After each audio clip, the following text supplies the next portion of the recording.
and I've titled this Mexico, the Alternative to China. It's an alternative because it's so darn close and our cultures uh, interact with each other currently. I want to talk a little bit later about factors which positively affect success in nearshoring, but also I want to emphasize this that we have been in a trade war for 5 years. Nearshoring has been a topic for that long, and we now are seeing companies move at a rapid pace. So I would say it's no longer a trend. And then if you recall during pandemic, many of our operations shut down. We were confined to the office or at home. And we were then when we came up and could go back to work, sometimes our manufacturing plants couldn't run because we were waiting on key components from somewhere else. And if that happened to be China, lead times went from probably 10 weeks out to 6 to 9 months in some cases. So a lot of air freight and other things going on. So I think as we look forward, if we think there's a lot of risk out there, we need to look at vertically integrating or moving things closer in order to avoid that risk. First thing I wanted to go do is let's talk a little bit about tariffs. This chart is a little busy. I want to pay attention to the red line, which is Chinese tariffs on US exports to China. Notice that every year it is higher than US exports. So our trade war is two-sided. And right now, 21.1% of tariff on all US exports are the average of US exports, and 19.3% on imports from China to the US as an average of all goods. But it's distributed quite a bit in this chart. The tariff is only on 66.4% of the goods. In other words, there are some products that are excluded. Typically, these are toys, they're Apple products, or they're food. Other things coming from China generally have a tariff, sometimes as low as 7.5%, sometimes as high as 25%. And then underneath all of that, there's the regular duty that averages 2.6% on the average product. So it's now having an impact. This is exports versus imports as of last week. And you can see that there's a terrible decline in imports from China to the US. So these tariffs are here to stay, and people are starting to make long-term decisions about shifting where they source products from. I want to go into the board of directors a little bit, if you will, from 2021 to 2022, and then I'll show a 2023 data in a minute. Notice that the interest in moving elsewhere from China has gone up across the board. Family, friends, not so much, but employees and board of directors, it's gone pretty high. This is a really interesting one. Pay attention to 2022. This is a survey KPMG released about 2 weeks ago. And in 2022, I see a little on political uncertainty, but this is the top 10 concerns that CEOs have in terms of risk to growth for their business in either sales or profitability. Nowhere on that list in 2022 do you see geopolitics. In 2023, it's the #1 issue. So why is that true? And I wanted to talk quite a bit about China and what's going on there, and then we'll move towards Mexico. First of all, China has peaked. In my mind, in the mind of a lot of other people, we know that the one-child policy, China reported a decrease in population last year for the first time. This gets a lot worse over time. If we look at it by 2050, in the manufacturing environment in China, there will be 200 million fewer working age adults. That production needs to go somewhere. Now, part of that will be offset by productivity in terms of robotics and those types of things, but China is usually quite far behind on that. And then the social support, when it entered the WTO in the early 2000s, there were 10 workers for every retiree. We're going to have 2 workers for every retiree by mid-century. 80% of the factories report difficulty in hiring. And then The rest of these you should read at your convenience about how much China's move to industrialization has destroyed the environment and has limited.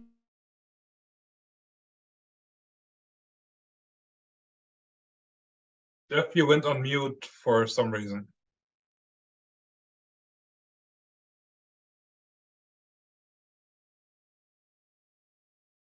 Can you guys hear me now?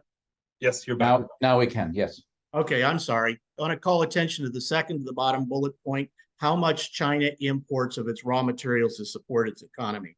75% of its oil is imported, most of that from the Mideast. I would also remind people that near Singapore, the Strait of Malacca is 2.7 miles wide. So if we do get into any sort of geopolitical conflict, it'll be easy to close down the source of oil.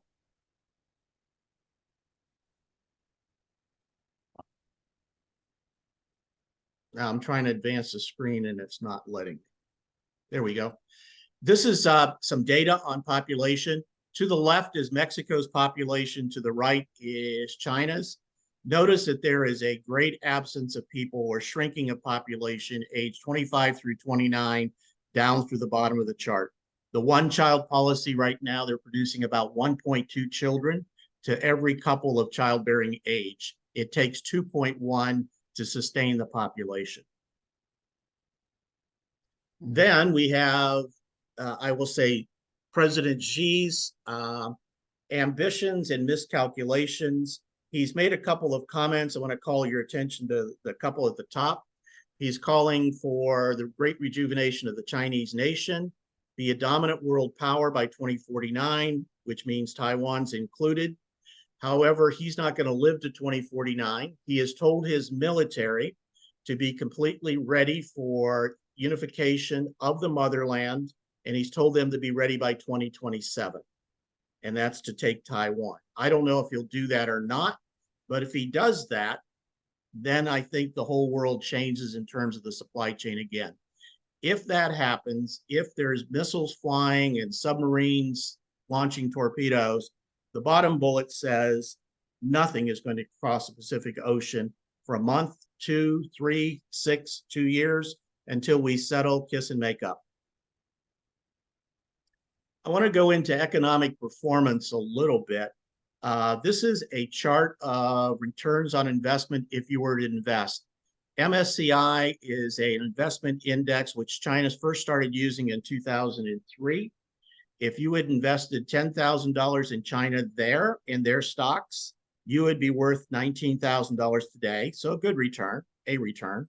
However, if you took that same $10,000 and put it into the US market, 220. In other words, China is greatly underperforming from the standpoint is US companies investing in China, establishing manufacturing for the purpose of selling the Chinese market. It doesn't quite work.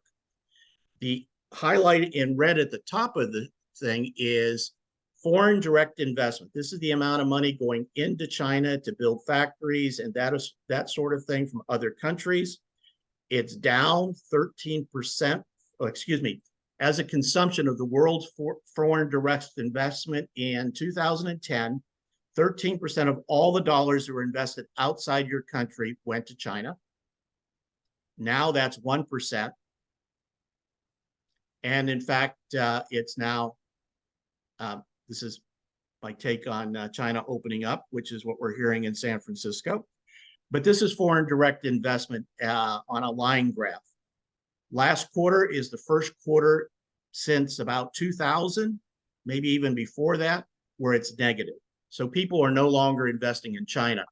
This is coupled with the fact that most companies that operated in China left their profits in China to continue to invest and build market share. In the first 10 months of this year, $160 billion of those profits were pulled out of China. So the support for the RMB is also declining.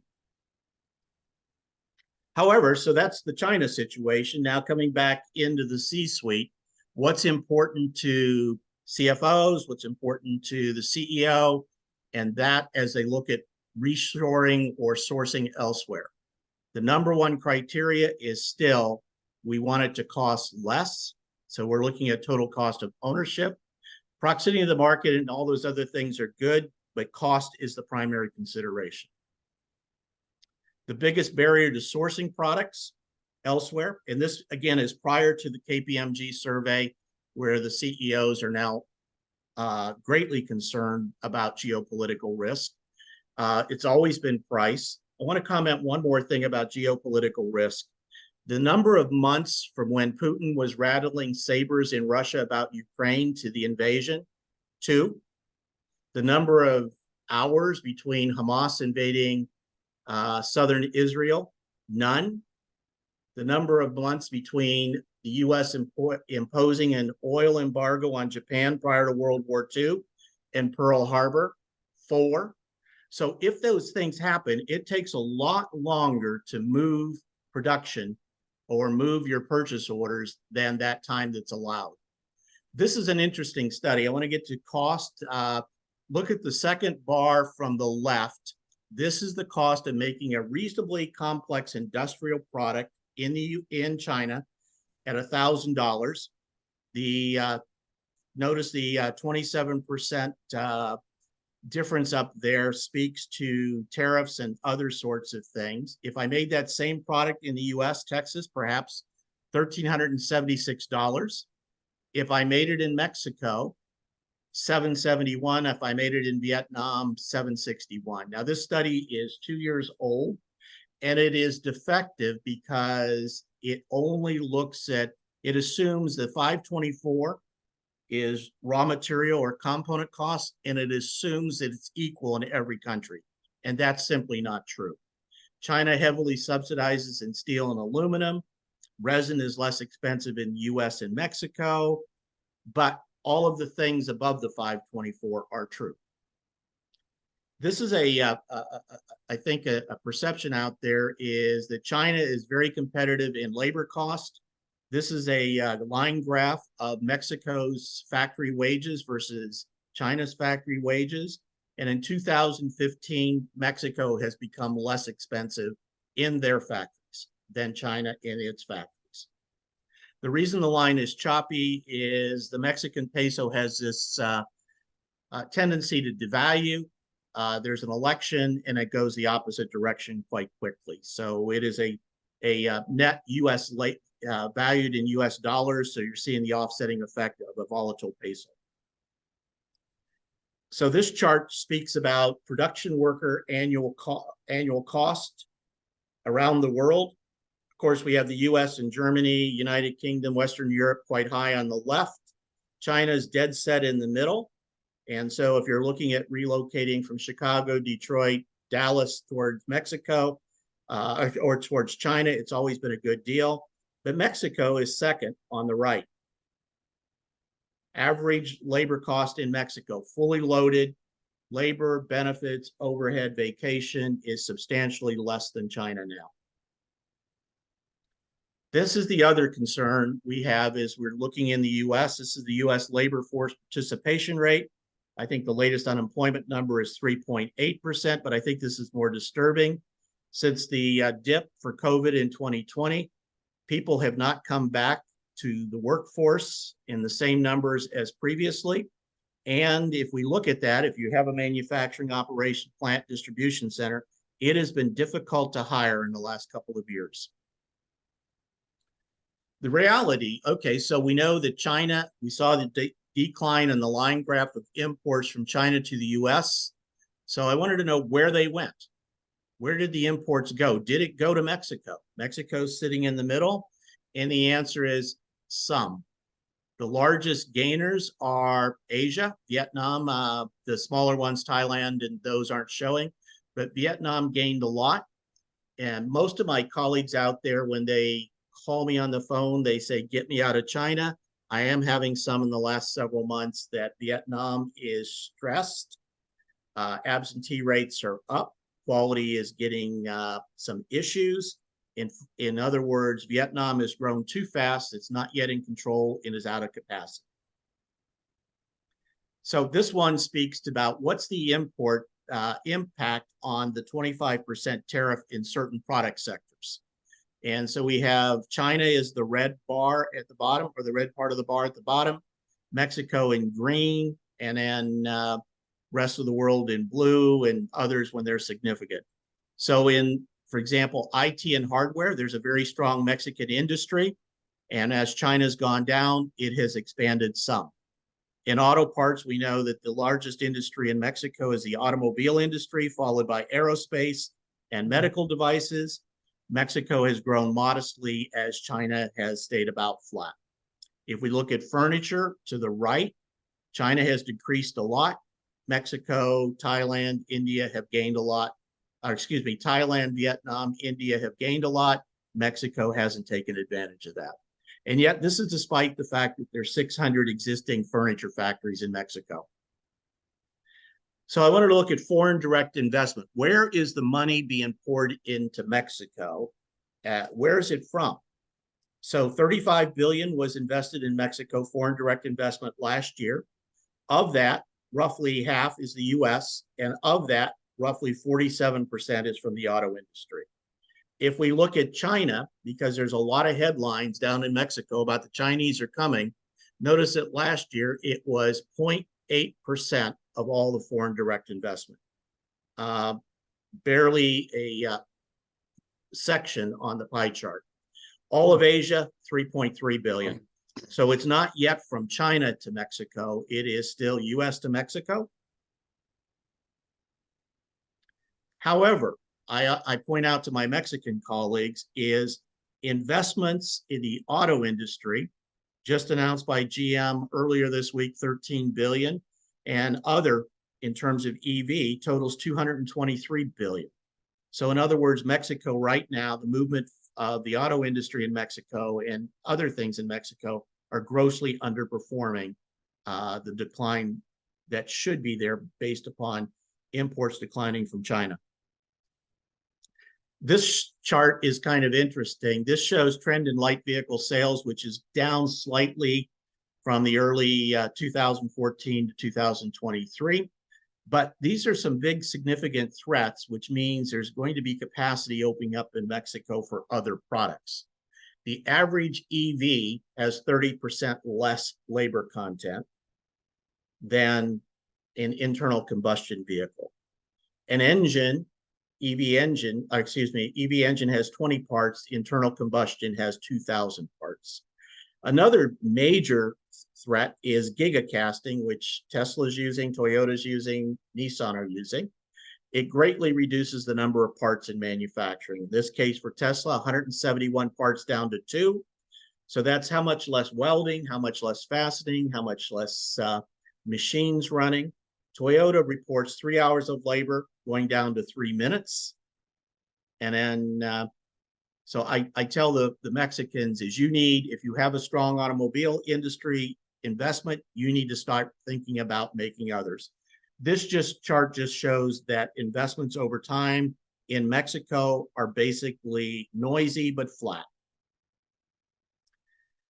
Mexico as a manufacturing economy versus the rest of Latin America. Mexico's on the left, 436 billion in total exports to the world, not just to the US. In Mexico, of manufactured goods, next largest is 64 billion from Mexico, and then it falls way off. So Mexico is very much a manufacturing driven economy. About 60% of its GDP is tied to manufacturing. These are exports by industry. And again, automotive, aerospace, and medical devices are the top 3. And this is to the rest of the world. This is by competitive advantage. And this one, I think you're going to have to look at when you get a hard copy of this. But when it shows a positive number towards the top on the left chart, that means Mexico has a distinct competitive advantage relative to the rest of the world. And not necessarily relative to China, but relative to the next of the world. So these are the ones that are growing. These are the ones that if you have operations in China and you wish to go ahead and take advantage of Mexico, that's where I would look. So there's a lot of activity for nearshoring. This is a map of Mexico. Most of the nearshoring is going to an area called Nuevo Leon, which is where Monterrey is. Very diverse manufacturing economy there, 5.7 million people in the greater area, and 54% of all investment has gone into Nuevo Leon. The reason this chart is significant, it also talks in the short term where costs are going up in Mexico. First of all, somebody mentioned real estate in the pre-meeting. This is the cost of square footage in an industrial facility lease in Mexico, and you can see that it's gone up 50% in the last year on the border states. If we look at Monterrey, this goes with the lots of investment in Monterrey, and this is prior to the announcement of Tesla announcing their facility in the Monterrey area, and leases have doubled since then. So when I look at someone that wants to move things into Mexico, I don't look at the border cities. This is labor rates. Again, it's kind of an eye chart. The closer you are to the border, the higher is the labor cost. The further back you go, the Bajío area is a great manufacturing center for automobiles. It's down just north of Mexico City, 6 different states. Labor cost is 20% less than the border. It also, being a proximity to the border, and there's a lot of individuals live in the U.S., commute to the Mexican plants, and so they expect U.S. sorts of compensation. So again, the further you get from the border, the less expensive it is. Plant manager is about 30-some% less in the Bajío area than it would be to hire the same person in the border states, Juarez or Nuevo Leon, or those places, and so on as you go across the spectrum. So again, for me, if I'm competing against the US, any place in Mexico makes sense. If I'm competing against China, I don't want to be in the border states. Now we're going to get far more tactical about what's really going on in terms of how Mexican business owners think. First of all, they think if we approach them, we are from the US, we are rich Americans, and they're going to hit the promised land and retire early. So what I have here is there's actually 8 different suppliers that bid on the product. I have graphed 5 suppliers on a simple product. And there's a lot of companies say, well, I can go do that. I speak Spanish. I have some Mexican in my purchasing department. Why don't I go and do this myself? And certainly they're welcome to try. The problem with Mexico is it's not very transparent. It takes a lot of research to locate qualified factories. And if you look at the first round of quotes on the left, what guarantee do you have that you have found a good, efficient, well-qualified, low-cost factory to begin with? Or you could be anywhere from $17 to $8 on the first quote. 3 rounds later, everybody came down. We awarded this business at the $4 number to the right. What this says is this is a 4-month process. It takes time. It takes developing a relationship with the factory owner. It takes a competitive bidding process to get to a suitable cost. This is our process overall. Just that same thing I just showed is we usually start with a lot of suppliers. We go ahead and qualify them, NDAs, those sorts of things. We cut it down to the bidding process in the middle. And then the final bids, there's still 3 or 4 left there, and we finally award business. I want to give you a couple of other examples. This is a recent project we concluded a couple of months ago. This is a cooler, sort of like Igloo, and I headed up Igloo for a while. So we've gotten quotes from the first 3 factories on the left are all in Mexico. The one highlighted in gray on the bottom right is a Chinese factory to which a lot of companies in the US import from. And the one on the far right is Colombia. Notice the great variance on when it says landed Mississippi. This is where the customer's DC is. We have still a large variance in price. So it takes a while. This took 4 months to get these bids and then bid them against each other. So this one is actually going to Colombia. But again, part of our process is we're going to look at landed total cost to your facility for distribution. This is a different one in terms of trying to explain why the variances are there. First of all, Mexican owners of companies are very social. When you come to them with an RFQ or bid, they're going to go to their existing supplier base and ask them first, and you would too. We have to challenge that sometimes because that doesn't mean their existing supplier base is globally competitive. We are playing in a competitive global market here. So these various scenarios, I point to the column second from the right that says 127.14. This is the cost of the black material in this music case here in Dallas. So that's a US cost, 127.14. The first cost we got from Mexico was on the top scenario one, 185.50, which means this product is staying exactly where it is. With some competitive bidding and looking at a blended supply chain, we've got cost in the middle of $80.97, $82. So we're going to be doing the 82.73 on this project. But again, back to our processes, we're going to challenge every element of the bill of materials. This is our process laid out. For you to be able to get to looking at resourcing your product in Mexico, this is some preparation that I would look at if I were you. These are all engineering. If you're going to move a product from one factory to the other in the US, you would need all of this. If you're moving product from China to Canada, you still need all of this. So this is a standard thing. There are manufacturers in Mexico. Typically speaking, 90% of the factories, if I don't have the top two items, they will refuse to bid. So we have to do a lot of reverse engineering in order to sometimes take drawings that are out of date because the Chinese factory has updated it and didn't tell you, or you didn't have the drawings after 25 years of sourcing the product in China.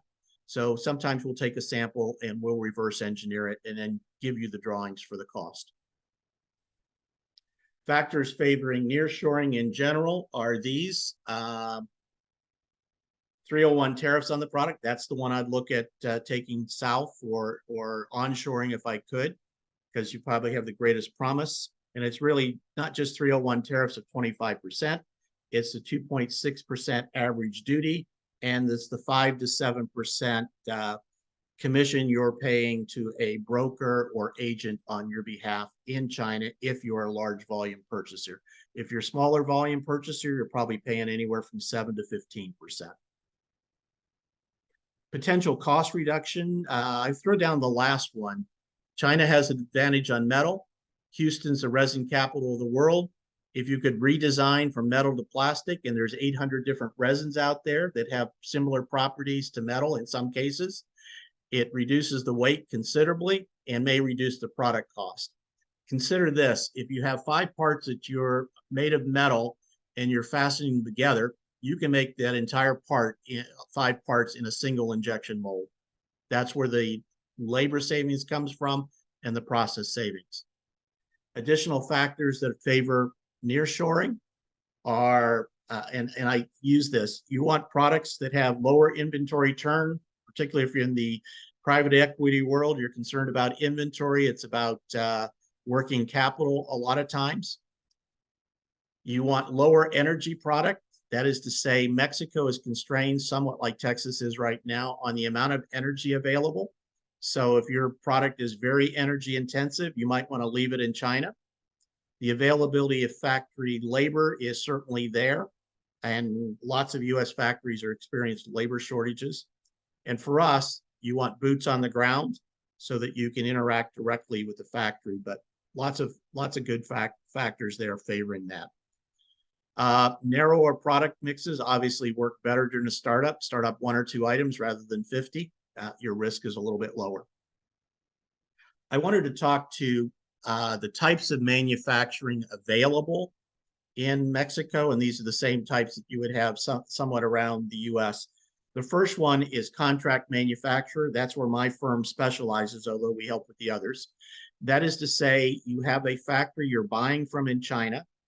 You don't own the equipment. You don't really have the manufacturing expertise. So in going to Mexico, you want a contract manufacturer that can learn your product, has some basic expertise in your processes. It's a slightly higher cost, but you're assured of the ability to go do that. The center one is typically what we think of when we're building a factory. We build our own. Our overhead costs are longer. The time to build a factory in Mexico is probably 2, maybe 3 years. The time to do a contract manufacturer and go through the bidding process, maybe 3 months, maybe 4 months in that thing, plus the tooling. Then the shelter operation is kind of a blend in between. This is more of a real estate play. So someone owns a large industrial park. They built buildings on speculation. They want you to lease space from them. So that gets you a building. They then provide a lot of admin services, payroll, HR, interface with the Mexican government, taxes, benefits, security, and those types of things, so that what you're going to go do is concentrate on manufacturing. You're purchasing equipment, you're purchasing your materials, you're training the people that are on their payroll, but they're dedicated to you. And so that's a kind of a soft way into Mexico without getting into all the complexities. This is how a shelter is set up. The things in white on the chart are things that you do. The things in blue are things that a shelter operation would provide for you. And that's a lot of admin services. So you don't have to learn everything about Mexico. You just have to know how to make your product. But again, the cost structure on this is going to be somewhere in between owning your own facility and contract manufacturing. I suggest if you're thinking about an operation that's less than 200 people, it'll be more cost effective to do a shelter than it will be to do your own wholly owned facility. And that is because you're sharing a lot of the general administration, human resources, and those things with the other companies that are in that industrial park. This is basically the successful sourcing process in Mexico that I described earlier. You need to qualify a number of factories. You need to competitively bid them. And if you work with that and take your time, there's a high chance of success. We'll want you to visit the finalist factories because the Mexican, I make this sort of cultural comment. If a Mexican factory owner thinks he's going to make a lot of money off of Chris, but he doesn't know Chris and doesn't trust Chris, he will not do business with Chris. This is different than China or the US, where our loyalty is more to profits and the US dollar. They are more loyal to their culture, to their families, and most of the businesses are family owned. There's a lot of companies that come to me there's some companies out there purporting that they can source electronically. Let's go on the web, internet. We can do an RFQ and we'll see that. I had one of my major clients go do that. He had 250 factories identified in Mexico. He got 2 responses. The 2 responses were from factories that we were already dealing with on his behalf that I told him to go ahead and answer the question.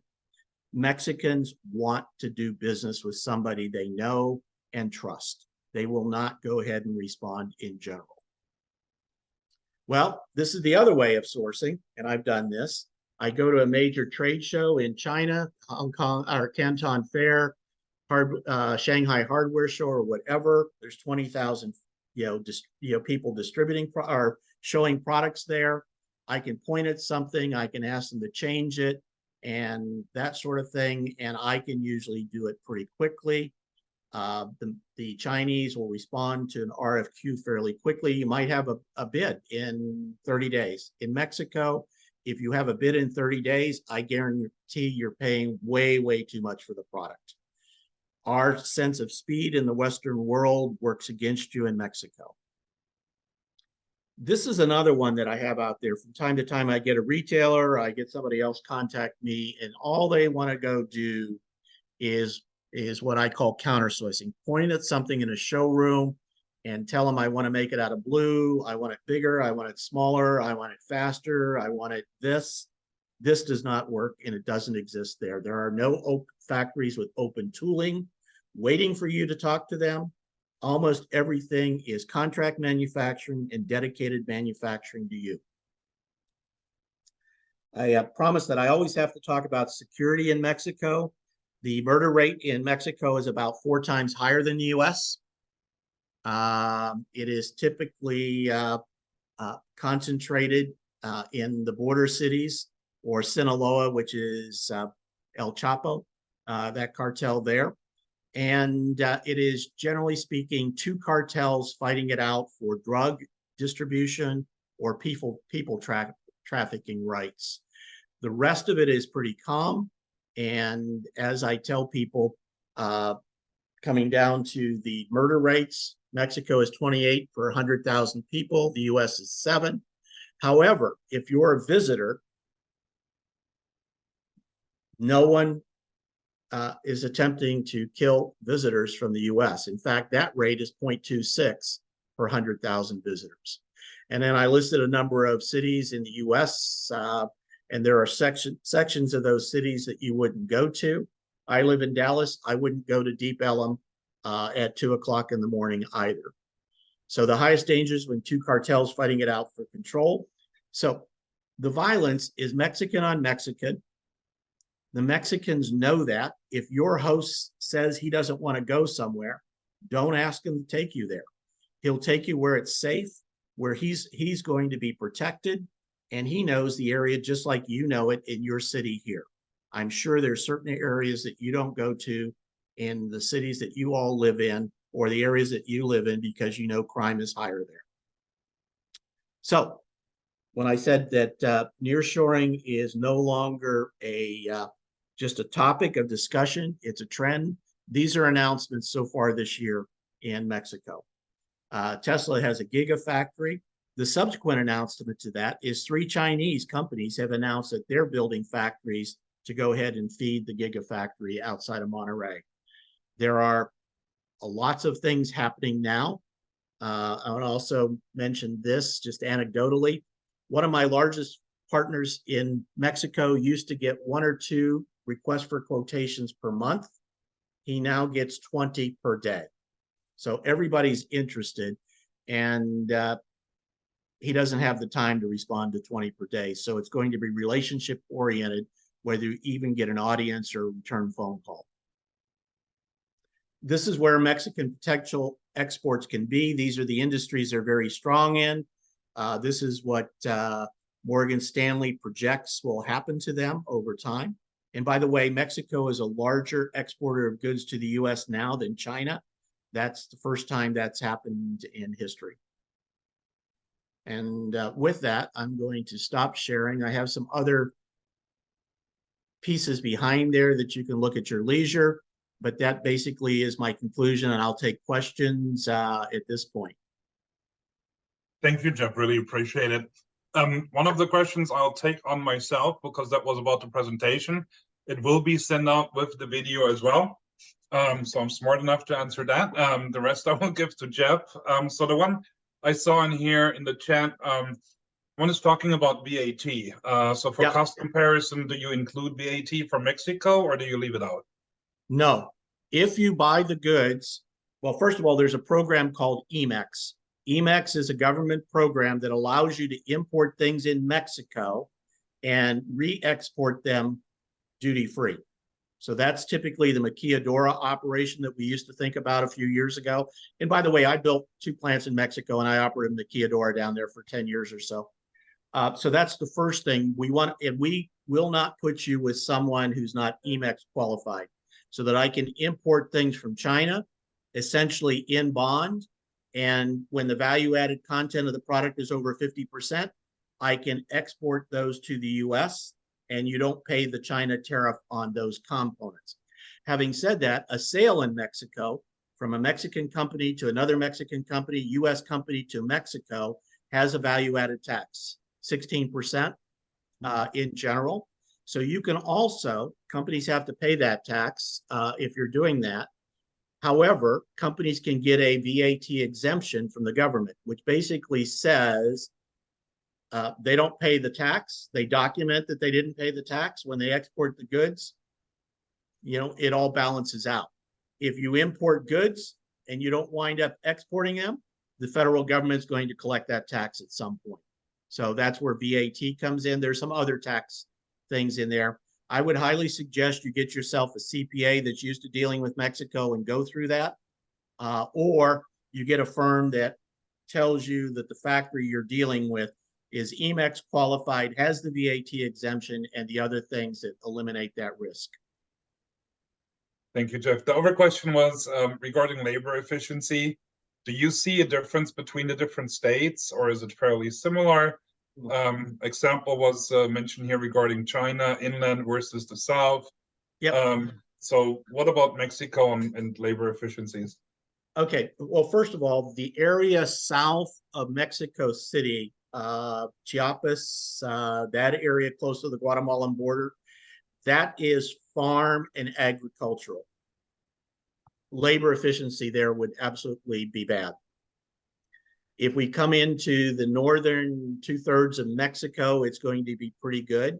I would say this as I'm looking at projecting costs, let's say from China to Mexico, I'm going to have a productivity decrease for a while. I'd say for about a year, and it's going to be about 20% less efficient while people move up that learning curve.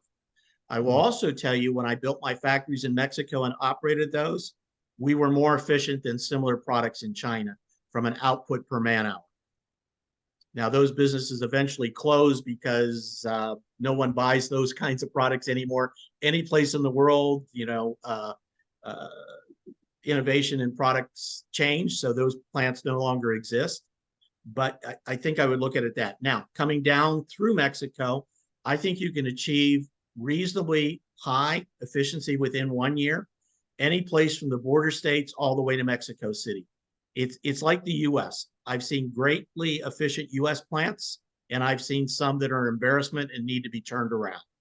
It's up to leadership. It's up to how those plants are led. But you're going to find a lot of a zero defects mentality. You're going to find a lot of ISO qualifications. You're going to find in some cases some factories in Mexico that would put their US equivalents to shame. Interesting. One question here is about if you establish your own facility, is there anything to consider from a profit sharing perspective? Yes, absolutely. You're going to want to get into transfer pricing. Well, first of all, we have I think the current rate on corporate income tax is what, 21%? Mm-hmm. And in Mexico, it's 30. Okay, so what you want to do so you've got to set a pricing level that guarantees there's a profit in Mexico before you move the goods north. Profit sharing is on that profit level, not on your final product as you sell to your customers in the US. So it's about transfer pricing. Where do you want to report the profits? In my case, I wanted to report low profits in Mexico and then take all my big tax deductions for US distribution, R&D on this side of the border. So you definitely need to talk to a Mexican qualified CPA. Transfer pricing is a big deal. Thank you, Jeff. Another question is regarding FCPA. I'm not sure what that stands for, and IP theft concerns. I don't know what that term is. Let me clarify. Foreign Corrupt Practices Act. Oh, okay. Thank you. Okay. Yeah, I paid attention to that in China and had to get had the vendors sign that, and I had to sign a lot of documents when I was COO or CEO about that. The law applies. I mean, it's still the same. However, let me give you this about Mexico. China, obviously, the Foreign Corrupt Practices Act is about bribery. Mexico has a degree of corruption. I will say it's Mexican on Mexican.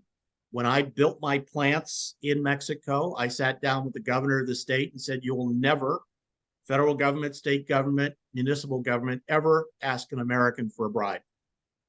You just won't do that. And so I think US companies are sort of like the Mexican on Mexican crime. It's sort of like Mexicans don't mess with the US. And so it's pretty much free, but there is, let's say, more in we use the term guangxi in China. So there is that who do you know kind of relationship. And so there is some under the table that we never see about how fast the Mexican bureaucrat in Mexico City will either act on your permit or put it at the bottom of his hold pile. And so there is that. So you do want to connect with somebody if you're going to build a factory who has relationships with the federal government or the state government that you're going to, so they can expedite the permitting process. You could have as little as 6 months in the permitting process or 2 years. We still have a couple in the chat. One of them is talking, well, it's actually two questions in one. One is talking about if you could talk about the energy gap and the logistics issues in Mexico. So energy is basically electricity, and that it is more expensive in Mexico than the US, a little more expensive than China, just from a cost standpoint, electricity per kilowatt hour. So I typically tell somebody, if you want to do, let's say, smelting of aluminum, stay in China because you can't afford the utility cost. It is available. You do have to get permits to it, and it is a little bit constrained because the current administration has basically outlawed the private generation of electricity and the ability to sell it back to the grid. In other words, he has a national distribution network that he wants to support. So he has discouraged that and made that very difficult to go do. So things like you want to have a bunch of solar panels to run your plant, that is difficult to go do in Mexico. If you just need to plug into the grid system, electricity is available. In general, it's not a big constraint. So, but again, I wouldn't have the high consumption industries go. Water is also a problem. Water is particularly a problem in the border states and down to Monterrey. They've been in a multi-year drought. Last year, they were actually rotating parts of neighborhoods for 3 hours a night. You can have water on certain days. And so if I had a high water consumption industry, I would look at Mexico City, Guadalajara, and other places where the rainfall is a lot higher and it's not such a significant constraint. Because trying to use a lot of water in Monterrey or Saltillo or Juarez right now would be a no-go. Would it apply mostly then to like chemical companies? Well, I don't know. I mean, I've been in some chemical companies and we didn't use a lot of water. Okay.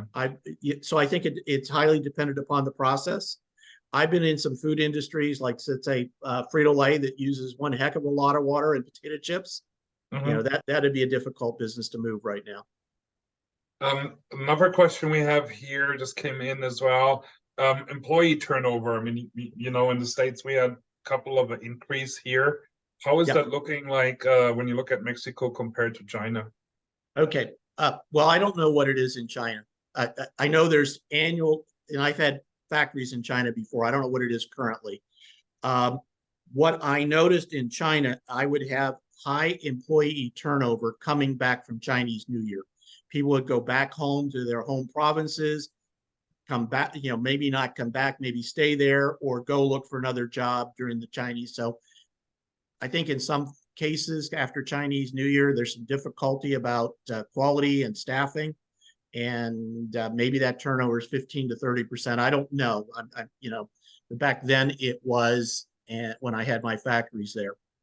Turnover in Mexico doesn't have any big spiky periods. We have a little bit in the US over the Christmas holidays for Mexican teammates that we're employing in our factories. They go back home and some of them don't come back to the US over the holidays and stay with family. So there's a little bit of that. Let me talk about average turnover. The border cities, turnover is high, somewhere between 10 and 15% a month sometimes. So if I have very, very heavy skilled, then that's a problem. However, turnover is directly related to pay. So I would pay, if I had a complex operation, towards the highest part of the pay of the benchmark, which is still be a lot less than the US, and leadership. If leadership is good, the old saying is people leave managers, they don't leave companies. So if I had a high turnover situation, I'm going to look at my leadership. That's the border. I start to move south, Monterrey and further south, which is only 2.5 hours south of the border. Average annual turnover there is probably about 6%. There's a lot greater loyalty when you get back away from the border. Another question is talking about investment and the horizon. So which factors should be considered when you're looking at years 2 to 5 compared to year 1, looking at your ROI? Is there kind of a more immediate benefit, or is it more in a longer payback situation? At least that's the way I understand the question. And I don't know, maybe Anand, if you want to maybe add if I maybe misspelled anything or whatever. I'm sorry. I struggled to get a thought across, and I wasn't successful. Thank you, Chris. So, if one were to make an assessment of a manufacturing nearshoring opportunity and think of it as a 5-year horizon investment, something may be immediately appealing in the first year based on all the analysis. But then, any kind of change always takes time. The ship moves slowly when you're changing, just like we're nearshoring from China to Mexico. One might think of investment in a 5-year horizon. Right now, everything may be fantastic, but what are potential risks in years 2 to 5 that are not as visible right now? But Jeffrey, a person of your expertise, you could say, hey, these are things that you need to watch for. These are the risks that could happen down the road. Well, again, I think the risk is, to me, largely on the border for the factors that I mentioned. There are so many companies trying to move just south of the border, do the easy, convenient thing. I can live in El Paso, I can commute, and all of that, and lots of people. So that capacity, I think, is exhausted. We can have new buildings, but also labor is tight there. So I would, taking that part aside, the peso is pretty stable. If we look at it over the last 30 years or so, maybe a 2% change on the average. So that's not it. I'm not too worried about currency. I am worried about, as more companies move to Mexico, if they don't expand the base of production of base materials, let's say steel or that, then those prices will go up because we have more demand on that. And you're not going to import it from China because Mexico just imposed tariffs on Chinese steel across the board. So you're not going to be bringing it in from China. Maybe you bring it in from Korea or Japan or whatever. So it's still kind of a global market. But I'd be concerned about how fast that they expand some of the basic raw material production. So that's a concern I would have. Labor is going to go up. This 2% average increase, offsetting with the peso and stuff for the last 20 years, is more people come to Mexico. There's going to be pressure on that. I would expect labor costs will start to go and accelerate maybe 5% a year on the average, and those will be, expressed in US dollars. So I'd be concerned about that. I would have this factor in mind. I think there's a productivity loss for the first year. So I would factor in any labor down 20%, but then you're going to start to get better year after year productivity wise. Let me also give you something about the Mexican culture that you can look forward to. It is very much a transparent, open book culture. If I go to the, and we may price finished product as a function of raw materials purchased. Okay. And if I went to the Mexican factory owner and said, hey, where are you at on purchasing resin? He's going to give me purchase orders. In China, I'm going to get lies. Okay. I'm going to get something that's obscured there. In Mexico, he'll give me that. It's typical because of the auto industry being there looking for year over year productivity or cost improvements. It is typical for a Mexican factory owner to sit down with you at the end of the first year and every year after that and say, hey, we re-engineered this process. We brought in some machinery. Our costs are lower, and they will share that cost reduction with you. And it'll be them initiating the conversation. We still have 2 more. We had new ones coming in. So the one I think is really going towards, is there an expectation of a more friendlier or maybe less friendlier relationship basically with Mexico when it comes to political climate, current president, changes in the government in general? Yeah, well, if you travel Mexico, AMLO, the current president, is very popular with the majority of people. He has 60-70% approval ratings. He's popular. If you go into the business owners and the executives and that sort of stuff around, he's very much a bozo. So we have a very big split in how people view him. It is likely that the next president will be female because the top two candidates are women. The only two candidates are women. And one will be more business-like, but she is polling way behind.